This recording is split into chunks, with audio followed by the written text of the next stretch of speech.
Genesis chapter 15. God makes a covenant with Abraham. Now, a covenant is a set of promises. After these things, the word of Yahweh came to Abraham in a vision, saying, "Don't be afraid, Abraham. I'm your shield and your very great reward."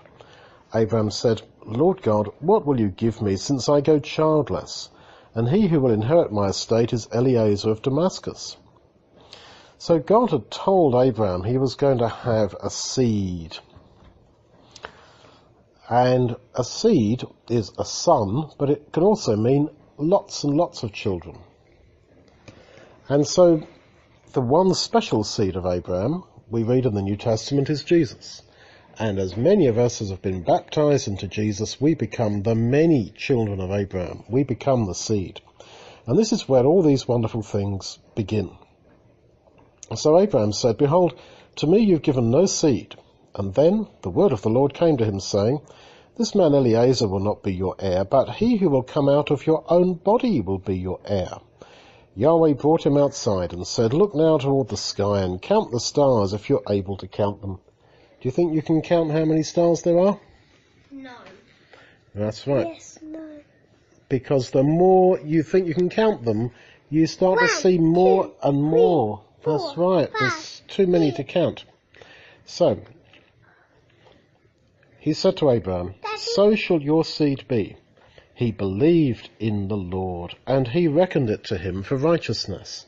Now, it means that God looked at Abraham as if he was righteous, even though he wasn't, because he believed.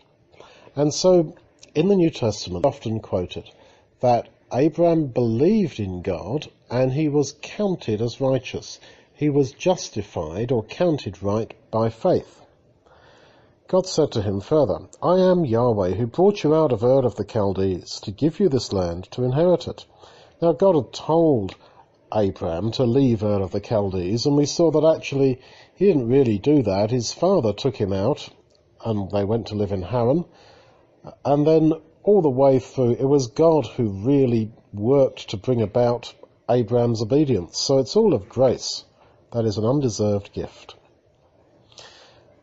And Abraham said, "Lord Yahweh, how will I know that I will inherit it?" So although he was faithful, he did believe, his faith was not 100%, because he says to God, "You've told me that I'm going to inherit this land, but how shall I know?" God said to him, "Bring me here a heifer of 3 years old, and a female goat of 3 years old, a ram 3 years old, a turtle dove, and a young pigeon." Abraham brought him all of these and put each half opposite the other, but he didn't divide the birds. And then the birds of prey, that's like eagles, came, and vultures. They came down on the carcasses, and Abraham drove them away. When the sun was going down, a deep sleep fell on Abraham. Now terror and great darkness fell on him. He said to Abraham, "Know for sure that your seed will live as foreigners in a land that is not theirs, and will serve them. They'll afflict them 400 years. That was a prophecy of how the seed of Abraham, the Hebrews, would go and live in Egypt for 400 years. "I will also judge that nation whom they will serve, and afterward they will come out with great wealth. But you, Abraham, will go to your fathers in peace. You'll be buried in a good old age. In the 4th generation they will come here again, for the sin of the Amorites is not yet full." It came to pass that when the sun went down and it was dark, behold, a smoking furnace and a flaming torch passed between the pieces. In that day Yahweh made a covenant with Abraham, saying, "To your seed I have given this land, from the river of Egypt to the great river, the river Euphrates, the Kenites, Kenizzites, Cadmonites, Hittites, Perizzites, Rephaim, Amorites, Canaanites, Girgashites, and Jebusites." So the idea of passing between... There's a lot of people. That's right, they were the people who then lived in the land of Canaan. But the idea of passing between the pieces was as if to say, if I don't keep this covenant, this promise, may I be cut in half. And God promises this to Abraham. And he says, "Look, I am serious." But he doesn't actually ask Abraham to really do anything. Abraham just has to believe. So it's all on God's side. He's trying by all means to persuade Abraham that, look, I promised by myself, as Paul says, because he could swear by no greater, he swore by himself, that I really will give you the kingdom that I'm promising you.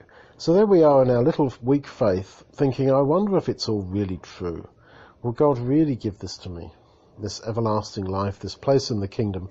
And the fact we have questions and doubts doesn't mean that we don't believe, because Abraham also believed, but then he was like the man who said, Lord, I believe, but help my unbelief.